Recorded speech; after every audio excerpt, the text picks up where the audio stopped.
नमस्कार, exam selection 360 पर आपका स्वागत है। मैं हर्षवर्धन आज आपके लिए फिर एक नई क्लास में आया हूं जिसमें हम पढ़ेंगे आज के टॉप 10 करंट क्वेश्चन। रोज की तरह करंट का क्वेश्चन पढ़ने से पहले हम पढ़ते हैं आज की कुछ ऐतिहासिक घटनाएं। उन ऐतिहासिक घटनाओं को पढ़ने के बाद फिर हम जो टॉप मोस्ट करंट के क्वेश्चन हुए हैं, जिसमें अभी 2 राज्यों के चुनाव हैं, इसके अलावा आपका जो नोबेल पुरस्कार है, दीपा कर्माकर ने जो संन्यास लिया है, वो सारे क्वेश्चनों को हम एक ही वीडियो में कवर करने वाले हैं। सभी लाइक शेयर सब्सक्राइब करते रहिए, जुड़े रहिए एग्जाम सिलेक्शन 360 से। पहले बात करते हैं ऐतिहासिकता की। तो ऐतिहासिकता के आधार पर देखे जाए तो 1624 में आज ही के दिन, ध्यान रखना, 1624 में आज ही के दिन शाहजहां और मुमताज महल के सबसे छोटे पुत्र, जिसका नाम क्या है, मुराद बख्श, मुराद बख्श का आज ही के दिन जो है वो क्या हुआ था, जन्म हुआ था। ध्यान रखना है, मुराद बख्श का आज ही के दिन क्या हुआ था, जन्म हुआ था। इसके अलावा ये बहुत इंपॉर्टेंट क्वेश्चन है, जितने भी बच्चे आरएएस का एग्जाम देंगे या इसके अलावा कोई यूपी पीसीएस का एग्जाम देगा या किसी स्टेट का जिसमें आपकी जो है हिंदी अच्छे लेवल की आती है, तो उसके लिए ये क्वेश्चन बहुत अच्छा है। हिंदी साहित्य के इतिहासकार रहे हैं जिनका नाम है राजा लक्ष्मण सिंह। राजा लक्ष्मण सिंह का आज ही के दिन जो है क्या हुआ था, जन्म हुआ था। राजा लक्ष्मण सिंह ने क्या किया था, आपको पता होगा कि हिंदी में नुक्ते का प्रयोग जो शुरू किया था। नुक्ते का प्रयोग जैसे आप पढ़ते हो ना, ये का ये, खा ये, गा ये, जा ये और फ, इन शब्दों में नुक्ते का प्रयोग जो है वो शुरू किया था। वो किसने किया था, राजा लक्ष्मण सिंह के द्वारा, और राज सितारे हिंद के द्वारा ही शुरू किया गया था। इसके अलावा अगले क्वेश्चन पे आए तो 1855 में आइजैक सिंगर ने सिलाई मशीन का मोटर का पेटेंट जो है आज ही के दिन जो है उन्होंने अपने नाम कराया था। सिलाई मशीन की मोटर का पेटेंट जो है उन्होंने अपने नाम पर करा लिया था। और 2006 में गूगल ने आज ही के दिन यूट्यूब को क्या करा था, खरीदा था। आपको पता होगा कि इस समय जो है सबसे ज्यादा जो चर्चित प्लेटफॉर्म है वो या तो इंस्टाग्राम है या यूट्यूब है। आप देख ही रहे हैं, तो आपको पता है, तो आपको ध्यान रखना है कि यूट्यूब को 2006 में गूगल ने खरीदा था। बेहतरीन क्वेश्चन, इंपोर्टेंट क्वेश्चन है, बेहतरीन क्वेश्चन है। 2024 में भौतिकी का नोबेल पुरस्कार 2024 में, देखो तुम्हें पता ही है, हमने कल वाली क्लास में भी पढ़ा था, आज मैं आपको फिर बता दे रहा हूं। जो नोबेल पुरस्कार है, नोबेल पुरस्कार की अगर बात करें तो नोबेल पुरस्कार आपके 1901 से क्या हुए थे, 1901 से शुरू हुए थे। इसके अलावा आपको ध्यान रखना है कि शुरू में ये 5 क्षेत्रों में दिए जाते थे, बाद में 1969 से इनको 6 क्षेत्रों में दिया जाने लगा। कितने क्षेत्रों में, 6 क्षेत्रों में दिया जाने लगा। 5 क्षेत्र कौन कौन से हैं, आपको बहुत अच्छे तरीके से इन सारे क्षेत्रों का ज्ञान है और पढ़ते हैं। देखो, इसमें एक क्षेत्र होता है आपका कौन सा, भौतिक, एक क्षेत्र होता है जो क्या कहा जाता है, रसायन, एक होता है आपका जो है जिसको कहा जाएगा चिकित्सा, क्या कहा जाएगा, चिकित्सा, एक होगा आपका शांति, एक होगा आपका साहित्य, और एक आपका क्षेत्र होता है जिसको कहा जाएगा क्या, आपका अर्थशास्त्र। क्या कहा जाएगा मेरे भाई, क्या कहा जाएगा, अर्थशास्त्र कहा जाएगा। तो अर्थशास्त्र को तो सबसे बाद में जोड़ा गया था, 1969 में पहला अर्थशास्त्र का अवार्ड दिया गया था। शुरू में इन क्षेत्रों में दिए जाते थे। तो अभी तक आपका 2024 में चिकित्सा और भौतिक का दिया जा चुका है। क्वेश्चन आपके सामने है कि भौतिकी का नोबेल पुरस्कार किसे प्रदान किया गया है। तो विक्टर एम्ब्रोस और गैरी रूकुन की अगर बात करें तो इन दोनों को, तो आपको पता है कि इन दोनों को चिकित्सा का, इन दोनों को किसका, इन दोनों को चिकित्सा का नोबेल पुरस्कार मिला है। किसका, चिकित्सा का नोबेल पुरस्कार मिला है। इन दोनों ने mRNA पर रिसर्च करके कुछ ऐसी चीजों को बताया है जो दुनिया को बिल्कुल भी पता नहीं था। इसके अलावा बात करते हैं किसकी, जॉन हॉपफील्ड और जेफरी हिंटन। इनसे पहले मैं 2 बात कर लेता हूं, किसके बारे में, मैरी क्यूरी के बारे में। मैरी क्यूरी के बारे में बात कर लेते हैं। तो मैरी क्यूरी को 1903 और 1911, ध्यान रखना है, 1903 और 1911 में क्या मिला है, नोबेल पुरस्कार मिला है। इनको 1903 और 1911 में नोबेल पुरस्कार मिला है। और सबसे पहली महिला अगर आपसे पूछा जाए कौन है, पहली महिला बताइए जिसको नोबेल पुरस्कार मिला हो, मैरी क्यूरी है। एक बार इनको जो है शुरू में जो मिला था इनको 1903 में, वो तो मिला था इनको भौतिक में, और इसके अलावा 1911 में इनको जो मिला था वो मिला था रसायन में। बात करते हैं अल्बर्ट आइंस्टीन की। तो अल्बर्ट आइंस्टीन को प्रकाश के रंग के लिए, प्रकाश में कौन से रंग होते हैं, किस तरह से इनकी जो है वर्णांधता होती है, कैसे ये फैलते हैं, 7 रंग कौन कौन से हैं, इन रंगों का विश्लेषण करने के लिए अल्बर्ट आइंस्टीन को दिया गया था। अब की बार अगर बात करें तो 2024 में फिजिक्स का जो नोबेल पुरस्कार दिया गया है, फिजिक्स का नोबेल पुरस्कार दिया गया है किसको, जॉन हॉपफील्ड और जेफरी हिंटन को दिया गया है। जॉन हॉपफील्ड और जेफरी हिंटन को यह दिया गया है। इसमें आपको ध्यान रखना है कि इन्होंने किया क्या है। इन्होंने कृत्रिम तंत्रिका के नेटवर्क के साथ मशीन लर्निंग को सक्षम कराने वाली मूलभूत खोज और आविष्कारों में बहुत बड़ी भूमिका निभाई है। इसके लिए इनको जो है जो पुरस्कार दिया जाएगा।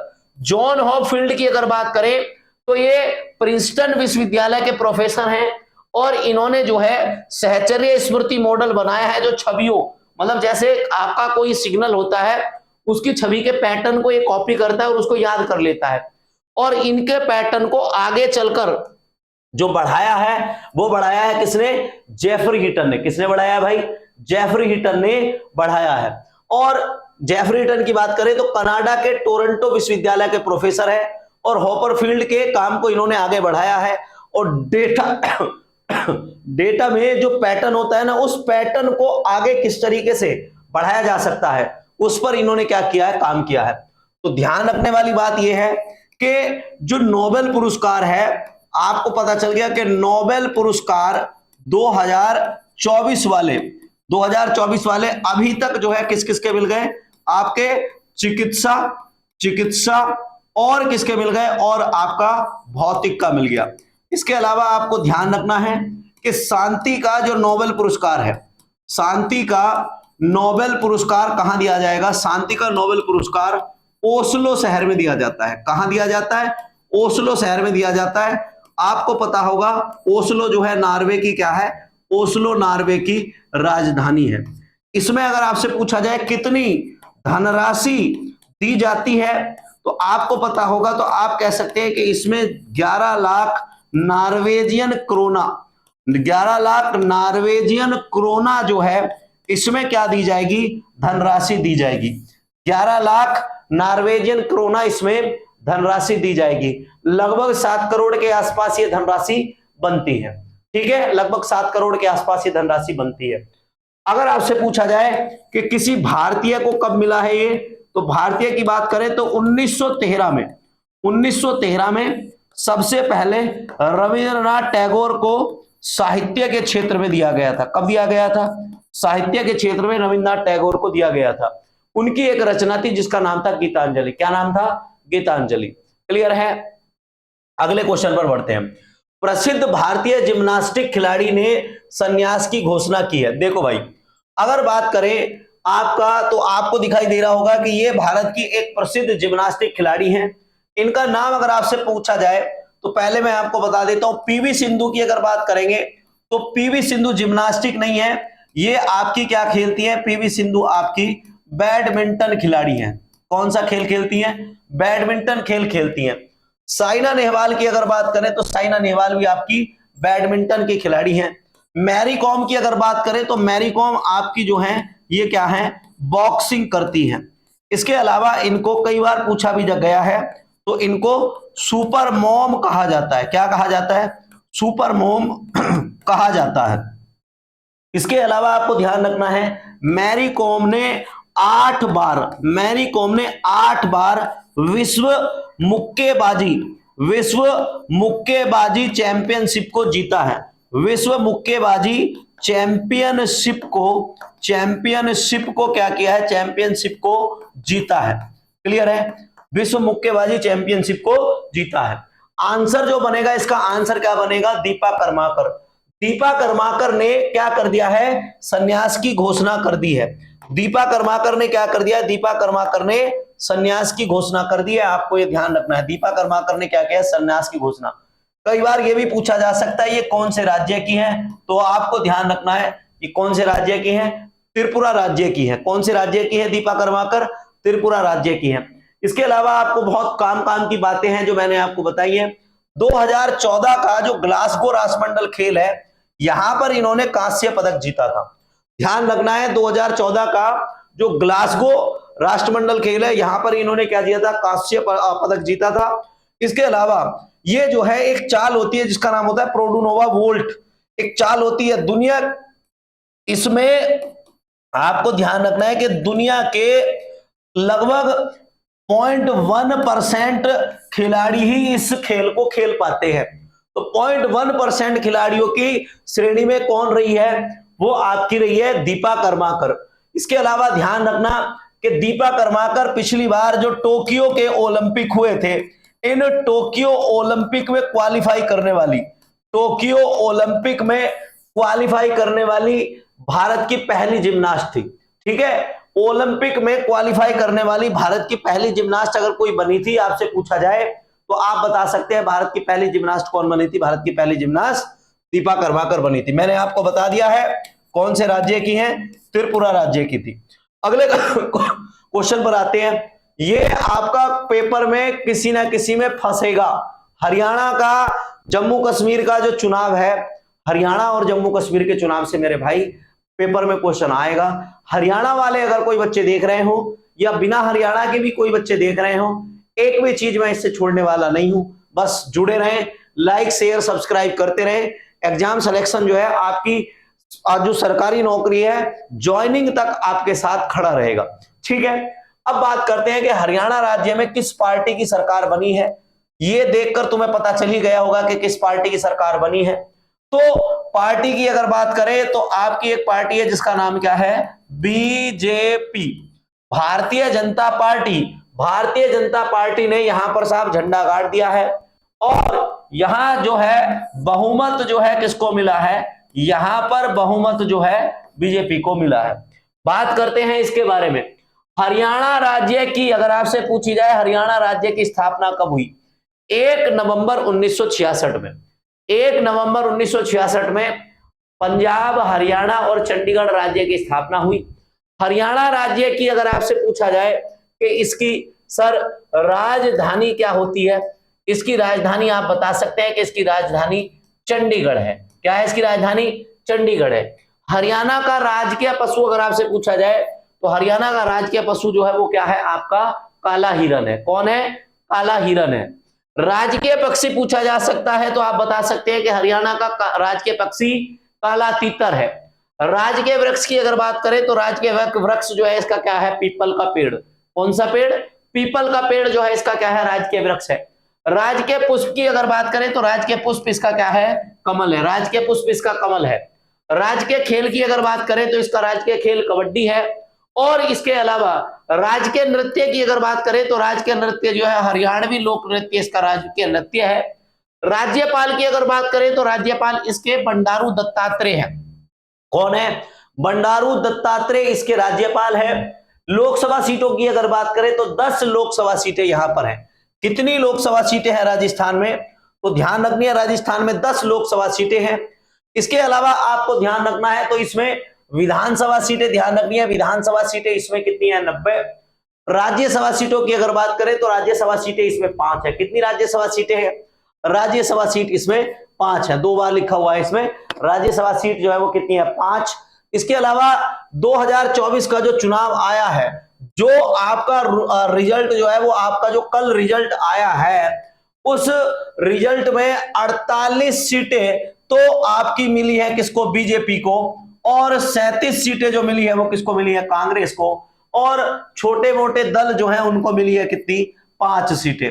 इसमें आपको पता है कि अगर आपसे पूछा जाए कि हरियाणा में बहुमत पाने के लिए कितनी सीटें जरूरी थी, तो बहुमत पाने के लिए इसमें 46 सीटें जरूरी थी। और इन्होंने बहुमत से 2 सीट जो है ज्यादा, बहुमत से 2 सीट ज्यादा जो है वो क्या कर लिया? सीटों को पा लिया और वहां पर बहुमत हासिल कर लिया है। ठीक है, प्रबल दावेदारी ये कही जा रही है कि नायाब सिंह सैनी को ही क्या किया जाएगा? हरियाणा का दोबारा से सीएम बनाया जा सकता है। इसके अलावा कुछ हॉट सीट रही हैं, उन हॉट सीट के बारे में भी जरा जिक्र करेंगे। अलग अलग जब राज्य के बारे में हम पढ़ेंगे तब उसके बारे में करेंगे, क्योंकि वीडियो ज्यादा लंबी हो जाएगी, उस पर ज्यादा चर्चा नहीं कर सकते।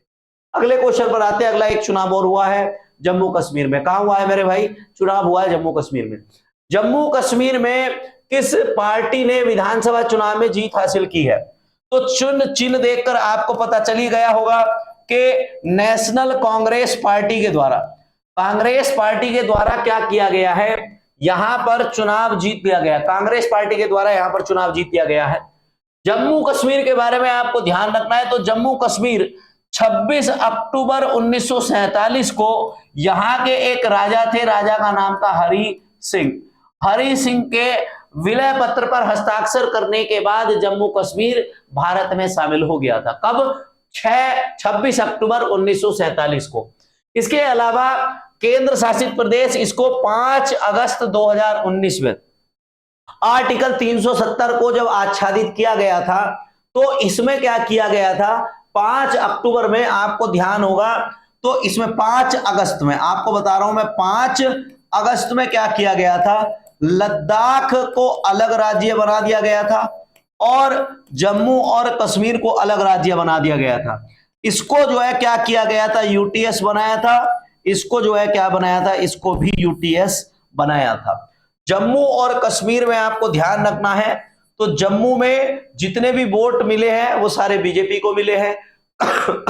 कश्मीर में जितने भी वोट मिले हैं वो सारे कांग्रेस को मिले हैं। इसके अलावा ध्यान रखना है, तो राष्ट्रीय पशु, जम्मू कश्मीर का राजकीय पशु, जम्मू कश्मीर का राजकीय पशु अगर आपसे पूछा जाए तो क्या है? कश्मीरी मृग या हंगुल। कश्मीरी मृग या हंगुल जो है इसका क्या है? राजकीय पशु है। राष्ट्रीय पक्षी की अगर बात करें तो इसका भी राष्ट्रीय पक्षी जो है, जो हरियाणा का है, वो इसका है काला तितर। क्या है इसका? काला तितर। राष्ट्रीय पेड़ की अगर बात करें तो इसका राष्ट्रीय पेड़ क्या है? चिनार। ध्यान रखना, इसका राष्ट्रीय पेड़ क्या है? इसका राष्ट्रीय पेड़ चिनार है। विधानसभा सीट इसमें जो है वो कितनी है? 90 है। कुछ जगह इसकी सीटों को गलत दिया हुआ है, तो आप बिल्कुल इस चीज से निश्चित रहें कि ये जो सीटें हैं आपकी बिल्कुल ऑथेंटिक है। तो 90 सीटों को आपको जो है ध्यान में रखना है। लोकसभा सीट की अगर बात करें तो लोकसभा सीट जो है यहाँ पर 6 है, और यहाँ पर इस समय जो उपराज्यपाल बने हुए हैं वो कौन है? मनोज सिन्हा। क्या है? मनोज सिन्हा। इसके अलावा आपको ध्यान रखना है कि यहाँ के जो मैदान है, जम्मू कश्मीर के मैदानों को क्या कहा जाएगा? जम्मू कश्मीर के मैदानों को मर्ग कहा जाता है। जम्मू कश्मीर के चुनाव पर थोड़ी सी नजर डाल लेते हैं, किसको कितनी जो है सीटें मिली है। टोटल इसमें 90 सीटें हैं। इस 90 सीट में से 29 सीटें जो है वो बीजेपी को मिली है। 49 सीट जो है वो कांग्रेस के साथ जो गठबंधन वाली छोटी पार्टियां थी उनको मिली है। पीडीपी को इसमें जो है 3 सीटें मिली हैं, और अन्य जो सीटें लेकर आई हैं यहां पर 9 है। मैंने इसमें एक जो 3 अलग अलग पार्टियां हैं जिसका नाम है पीपुल्स पार्टी, सीपीआईएम और आम आदमी पार्टी, इन तीनों को भी जो है इंक्लूड इसी में कर दिया है। आपको ध्यान रखना है कि आम आदमी पार्टी जो है, ये पार्टी ऐसी हो गई है जिसके 4 राज्यों में विधायक हो चुके हैं। 4 राज्यों में विधायक, बड़ी बात है। 2012 2 अक्टूबर में इस पार्टी का गठन हुआ, और अब जो है तीसरी सबसे बड़ी पार्टी बनने का ये दावा कर रही है। कौन सी? तीसरी सबसे बड़ी पार्टी बनने का ये दावा कर रही है। तो आम आदमी पार्टी से ध्यान रखेंगे। आम आदमी पार्टी के जो प्रमुख हैं, आपको पता होगा आम आदमी पार्टी के प्रमुख कौन है? अरविंद केजरीवाल है। कौन है? अरविंद केजरीवाल है। इसके अलावा आपको पता होगा कि इस समय जो कांग्रेस है, इसके जो प्रमुख हैं अगर आपसे पूछा जाए तो आपको पता है कौन है? एक 80 वर्षीय व्यक्ति, 80 वर्ष से भी ज्यादा, जिनका नाम क्या है? मल्लिकार्जुन खड़गे। मल्लिकार्जुन खड़गे जो है वो क्या है? इसके अध्यक्ष हैं। इसके अलावा बीजेपी का आपको पता ही है कि कौन है? जेपी नड्डा। इसके जो अध्यक्ष है वो कौन है? जेपी नड्डा है। ठीक है, जेपी नड्डा इसके अध्यक्ष है। तो मैंने आपको पूरी डिटेल बता दी है। अब हरियाणा चुनाव के बारे में और जम्मू कश्मीर के चुनाव के बारे में सारी चीजें मैंने आपको बता दी है। उस राज्य से क्या क्या चीजें बन सकती हैं वो सारी बातें मैंने आपको बता दी हैं। तो सारी चीजों को नोट करते रहना, नोट भी करना है, साथ साथ में आप अगर नोट नहीं कर सकते तो पीडीएफ डाउनलोड कर लेना, उसमें सारी चीजें बहुत साफ सुथरी करके लिखी हुई है। हाल ही में किस राज्य सरकार ने लड़कियों की शिक्षा के लिए निजुत मोइना योजना शुरू की है। दरअसल बहुत बड़ी एक बात है कि भारत में जो असम राज्य है, भारत में जो असम राज्य है, असम राज्य में क्या होता है कि जो छोटी लड़कियां हैं, जो लड़की है, इन लड़की की जो शादी है, वो शादी जो है वो क्या कर देते हैं, 17-18 साल की आयु में इनकी शादी कर देते हैं। अब असम सरकार ये चाह रही है कि यहाँ की लड़कियों की जो शादी है वो थोड़ी लेट हो, तो उसने जो है वो क्या किया है, निजुत मोइना योजना शुरू की है। इसके अलावा इसमें आपको जरूर ध्यान रखना है क्या है, इसमें असम सरकार ने बाल विवाह से निपटने के लिए, छात्राओं को उच्च शिक्षा प्राप्त करने के लिए यह योजना शुरू की है। इसमें उसने कहा है कि जो लड़की कक्षा 11-12 में पढ़ेगी उसको 1,000 रुपए प्रति माह, 1,000 रुपए प्रति माह दिए जाएंगे। कितने? 1,000 रुपए प्रति माह दिए जाएंगे। बस शर्त यह होगी कि उसको सही तरीके से स्कूल जाना होगा, प्रतिदिन स्कूल जाना होगा जिस दिन स्कूल खुलेगा, और अपनी पढ़ाई पर बहुत अच्छी तरीके से ध्यान देना होगा। सरकार ने यह कहा है। डिग्री करने वाली मतलब जो बच्ची जो क्या करेंगी, ग्रेजुएशन करेंगे, आप कह सकते हैं क्या करेंगी, जो ग्रेजुएशन करेंगी, तो ग्रेजुएशन करने वाली लड़कियों को 1250 रुपए प्रति माह, 1250 रुपए प्रति माह इस योजना के द्वारा दिए जाएंगे। और जो स्नातकोत्तर मतलब पोस्ट ग्रेजुएशन जो लड़कियां करेंगी उनको 2500 रुपए प्रति माह दिए जाएंगे। 2500 रुपए प्रति माह जो है उन लड़कियों को दिए जाएंगे। लड़कियों की पढ़ाई के लिए ये बहुत अच्छी योजना बनाई है सरकार ने। कई बार क्या होता है कि कुछ घरों में ऐसा होता है कि भाई गरीब आदमी है, लड़की को पढ़ने के लिए जब स्कूल तक जाना है तो क्या करना है, उसको किराए के लिए पैसे नहीं है, सब कुछ नहीं है, तो इसलिए कुछ लड़कियों की पढ़ाई इससे भी छूट जाती है। तो अब उनको पैसे मिल जाएंगे, उनकी पढ़ाई में पैसा जो है बाधा नहीं बनेगा। इसके अलावा महिलाओं के लिए कुछ भारत में कानून बने हैं। कौन कौन से कानून जो है अभी तक बने हुए हैं, जरा उन पर हम कुछ चर्चा करते हैं। देखो, महिलाओं के लिए सती प्रथा निषेध एक्ट एक 1829 में बना था। आपको पता होगा कि एक व्यक्ति थे जिनका नाम था राजा राम मोहन राय। क्या नाम था? राजा राम मोहन राय। राजा राम मोहन राय के द्वारा सती प्रथा पर एक कानून बनवाया गया था 1829 में। इसके अलावा आपको ध्यान होगा कि लॉर्ड डलहौजी के समय, किसके समय? लॉर्ड डलहौजी के समय, ध्यान रखने वाली बात है, किसके समय? लॉर्ड डलहौजी के समय। लॉर्ड डलहौजी के समय क्या हुआ था? 1856 में विधवा विवाह पुनर्अधिनियम आया था। लॉर्ड डलहौजी के समय विधवा विवाह पुनर्अधिनियम आया था, इसको भी ध्यान रखना है। इसके अलावा पंडित जवाहरलाल नेहरू के प्रयासों से 1929 में एक क्या आया था? शारदा एक्ट आया था। शारदा एक्ट के बारे में आप जरा समझ लो कि शारदा एक्ट क्या है। शारदा एक्ट की अगर बात करें तो शारदा एक्ट में क्या किया गया था? 18 वर्ष पहले लड़कियों की आयु जो है शादी करने की 14 वर्ष थी।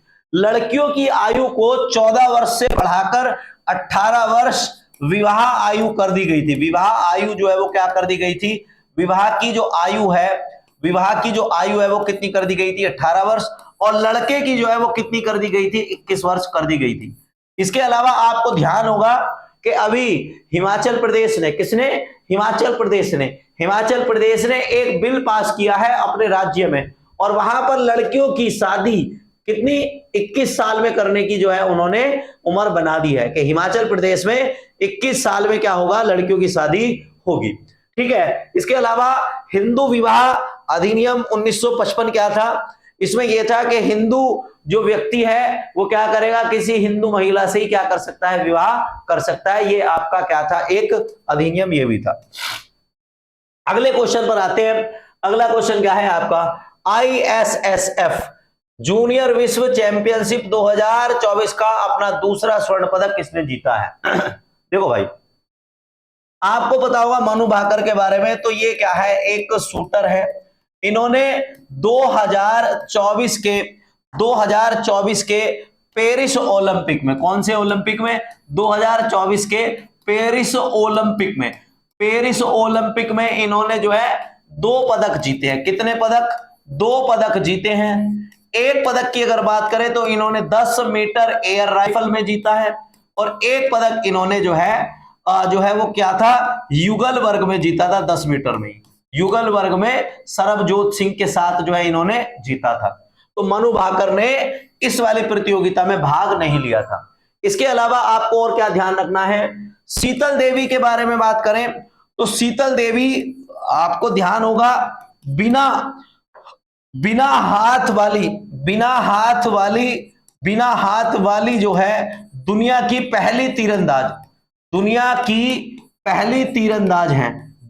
पहली तीरंदाज हैं। और आपको पता होगा कि इन्होंने पैरा ओलंपिक में इन्होंने क्या किया है, इन्होंने पैरा ओलंपिक में क्या किया था, इन्होंने कांस्य पदक जीता था। कांस्य पदक जो है क्या किया था, जीता था। इसके अलावा दीपिका कुमारी की बात करें तो आप ये कहोगे कि ये विश्व की नंबर एक तीरंदाज है। ठीक है, ध्यान रखेंगे ये क्या है, विश्व की नंबर 1 तीरंदाज है। क्लियर। अब इसमें केवल एक ही पॉइंट बचा है और वो पॉइंट क्या है आपका, दिव्यांशी जो लड़की है आपको दिख रही होगी इधर साइड में खड़ी हुई, तो दिव्यांशी ने क्या किया है, दिव्यांशी ने इंटरनेशनल शूटिंग स्पोर्ट फेडरेशन में अपना जो है दूसरा पदक जीत लिया है। कौन सा पदक, दूसरा पदक जीत लिया है। ये आपको पता होगा कि इनका जो है ये अपना व्यक्तिगत दूसरा पदक है। इंटरनेशनल शूटिंग स्पोर्ट फेडरेशन की थोड़ी सी बात कर लेते हैं। तो इसकी स्थापना 1907 में हुई थी और इसके अध्यक्ष वर्तमान में लुसियानो रोसी हैं। कौन है, इसके अध्यक्ष लुसियानो रोसी हैं। और इसका हेडक्वार्टर कहां पर है, म्यूनिक जर्मनी में है। कहां पर है, म्यूनिक जर्मनी में। इसके अलावा आपको एक बात और ध्यान रखनी है कि दुनिया का सबसे बड़ा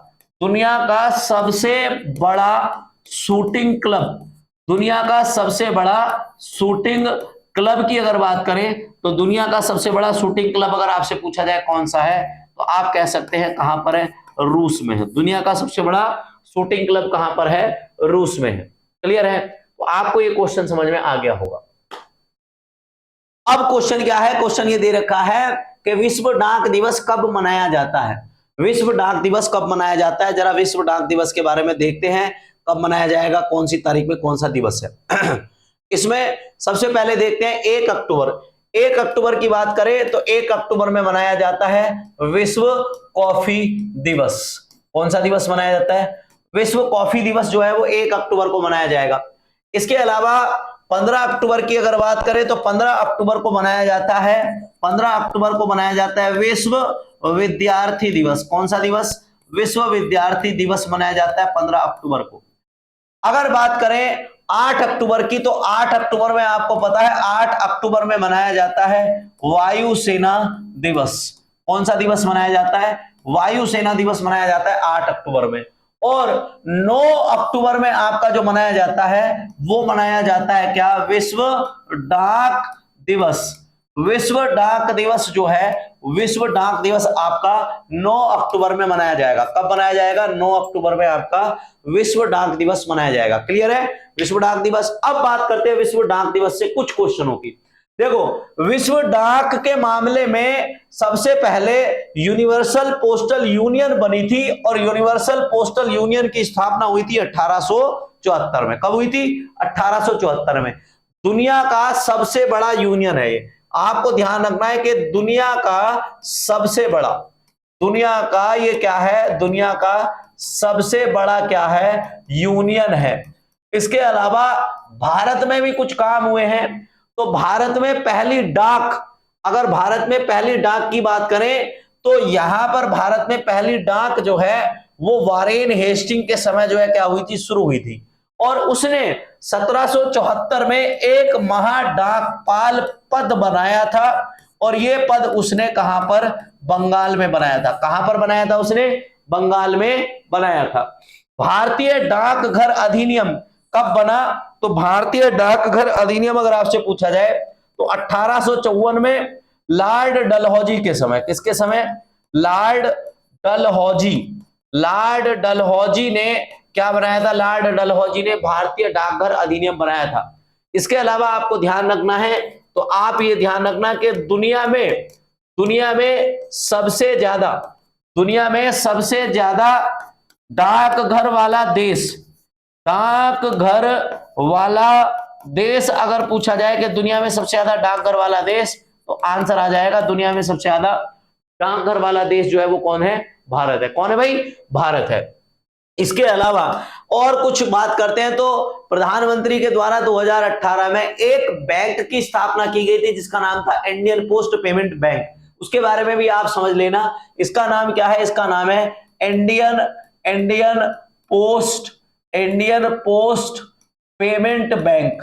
इंडियन पोस्ट पेमेंट बैंक की स्थापना अगर आपसे पूछी जाए किसने की, तो इसकी स्थापना जो है 2018 में नरेंद्र मोदी के द्वारा, इसकी स्थापना 2018 में नरेंद्र मोदी के द्वारा की गई। इसके वर्तमान में जो सीईओ है वो आपसे पूछा जा सकता है। इंडियन पोस्ट पेमेंट बैंक के सीईओ कौन है? तो आर विश्वेश्वरन जो है इसके क्या है? सीईओ है। ठीक है, ध्यान रखना है, आर विश्वेश्वरन जो है इसके क्या है? सीईओ है। अगले क्वेश्चन पर आते हैं। अगला क्वेश्चन क्या है? निम्नलिखित में से कौन सा बैंक अपना ओमान परिचालन बैंक डोफर को बेचने की योजना बना रहा है? दरअसल आपका जो ये प्यारा बैंक है जिसका नाम है बैंक ऑफ बड़ौदा, एक ओमान देश का एक बैंक है जिसका नाम है डोफर बैंक। एक बैंक है डोफर, अपने आप में क्या है? डोफर अपने आप में एक बैंक है। इस बैंक ऑफ बड़ौदा अपने जितने भी जो ओमान के शेयर है, जितनी भी हिस्सेदारी है, उसको बेचने की इसने घोषणा कर दी है। ठीक है, तो ध्यान रखेंगे इसका नाम क्या है? Bank of Baroda. Reserve bank के बारे में थोड़ी सी बात कर लेते हैं। तो इसको क्या कहा जाएगा? इसको भारत सरकार का बैंक कहा जाता है। इसको भारत सरकार का बैंक कहते हैं। इसकी स्थापना की अगर बात करें तो इसकी स्थापना भारत शासन अधिनियम 1935 के द्वारा इसकी स्थापना हुई थी। इसके अलावा अगर आपसे पूछा जाए भारतीय स्टेट बैंक के बारे में, तो भारतीय स्टेट बैंक को पहले क्या कहा जाता था? पहले इसको इंपीरियल बैंक कहा जाता था। पहले इसको क्या कहा जाता था? इंपीरियल बैंक ऑफ इंडिया कहा जाता था। क्या कहा जाएगा इसको? Imperial bank of India. Imperial bank of India था। उसके बाद इसमें क्या किया गया? 1955 में इसका नाम बदलकर क्या कर दिया गया? भारतीय स्टेट बैंक। और ये इस समय क्या है? आप कह सकते हैं कि भारत का सबसे बड़ा बैंक है। भारत का सबसे बड़ा क्या है? बैंक है। इसके बाद करेंगे तो आप कह सकते हैं कि ये क्या है? आपका पंजाब नेशनल बैंक है। पंजाब नेशनल बैंक आप कहोगे तो ये कहोगे कि भारत की पूंजी से खुला पहला बैंक जो है वो क्या है? आपका पंजाब नेशनल बैंक है। लाला लाजपत राय के प्रयासों से इसको जो है 1894 में लाहौर में खोला गया था। ठीक है, लाला लाजपत राय के द्वारा 1894 के आसपास इसको जो है खोला गया था। अब बात कर लेते हैं थोड़ी सी बैंक ऑफ बड़ौदा की। तो बैंक ऑफ बड़ौदा की जो स्थापना है अगर आपसे पूछी जाए किसके द्वारा की गई है, तो बैंक ऑफ जो बड़ौदा की स्थापना है वो सयाजीराव गायकवाड़ एक जो है राजा है। आपको ध्यान रखना है ये क्या है? एक बड़ौदा के राजा है जिनका नाम है सयाजीराव गायकवाड़। सयाजीराव गायकवाड़ के द्वारा बैंक ऑफ बड़ौदा की क्या की गई? स्थापना की गई 1908 में। अब 2018 में सरकार ने क्या किया है? कुछ बैंकों का आपस में विलय किया है, उनकी जान बचाने के लिए, वो डूब रहे थे। तो 2018 में विजया बैंक और देना बैंक, ठीक है, एक हो गया आपका बैंक ऑफ बड़ौदा प्लस एक हो गया आपका कौन सा बैंक? विजया बैंक। इसके अलावा एक हो गया आपका क्या? एक हो गया आपका देना बैंक। इन तीनों बैंकों को एक जगह 2018 में भारत सरकार के द्वारा मर्ज कर दिया गया है। बैंक ऑफ बड़ौदा का मुख्यालय आपसे पूछा जाए तो कहां पर है? बड़ोदरा गुजरात में इसका क्या है? मुख्यालय। बड़ोदरा गुजरात में इसका क्या है? मुख्यालय है। और इसके प्रबंध निदेशक की अगर बात करें तो देवादत्त चंद इसके क्या है? प्रबंध निदेशक है। प्रबंध निदेशक कौन है इसके? प्रबंध निदेशक है इसके देवादत्त चंद, इसके क्या है? प्रबंध निदेशक है। क्लियर है? इसके अलावा थोड़ा सा और बच रहा है आपका जो बैंक ऑफ डोफर है, इसको ध्यान रखना है। तो बैंक ऑफ डोपर जो है वो क्या है? आपका एक ओमान का बैंक है। ओमान का आपको ध्यान रखना है, कहां का? ओमान का बैंक है। इसकी स्थापना 1990 में की गई थी। इसका मुख्यालय जो है वो मस्कट में है और इसका स्वामित्व जो है वो किसके पास है? मस्कट स्टॉक एक्सचेंज के पास इसका स्वामित्व है। और अब क्या होगा?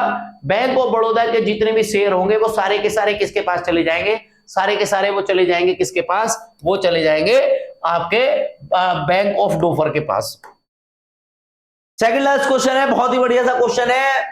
कौन सा देश है जहां भारतीय नौसेना के जहाज हाल ही में एक प्रशिक्षण अभ्यास के लिए गए हैं? तो यहां पर अगर आपसे पूछा जाए तो आप कह सकते हैं कि ये वाला क्वेश्चन भी ओमान से ही है आपका। ओमान में क्या हुआ है? ओमान में भारत के जो सैन्य जहाज हैं वो सैन्य जहाज क्या है? प्रशिक्षण करने गए हैं। अगर आपसे पूछा जाए कि इसका महत्व क्या होगा, तो इसका महत्व ये होगा कि नौसेना के जो जितने भी कैडेट है, जितने भी नौसेना के जो नए कैडेट हैं उनको जो है क्या दिया जाएगा? प्रशिक्षण दिया जाएगा। इसके अलावा रक्षा संबंधों को हम जो है क्या करना चाह रहे हैं? ओमान से मजबूत करना चाह रहे हैं। इसके लिए ये समझौता किया गया है, ये अभ्यास किया जा रहा है। इसके अलावा जो महासागर क्षेत्र है, महासागर आपका कौन सा? और वो भी आपका हिंद महासागर। हिंद महासागर वाला जो क्षेत्र है, हिंद महासागर वाला जो क्षेत्र है उसमें शांति को बढ़ाने के लिए हम क्या कर रहे हैं? ओमान के साथ इस तरह के समझौते और अभ्यास कर रहे हैं। इसके अलावा आपको ध्यान रखना है ओमान के बारे में। ओमान की राजधानी क्या है? मस्कट है। मुद्रा की बात करें तो मुद्रा इसकी ओमानी रियाल है। और सुल्तान की बात करें तो यहां पर सुल्तान जो है ये 2020 में बने हैं। इसके सुल्तान हैथम बिन तारिक अल सईद। हैथम बिन तारिक अल सईद ओमान के क्या है? सुल्तान है। ओमान के सुल्तान से आपको ध्यान रखना है, ओमान के सुल्तान कौन है? हैथम बिन तारिक अल सईद इसके सुल्तान है। लास्ट क्वेश्चन है आज आपका, और बहुत बढ़िया सा क्वेश्चन है कि निम्नलिखित में से कौन सा कथन 2025 के राष्ट्रीय अनुभव पुरस्कार के बारे में सत्य है?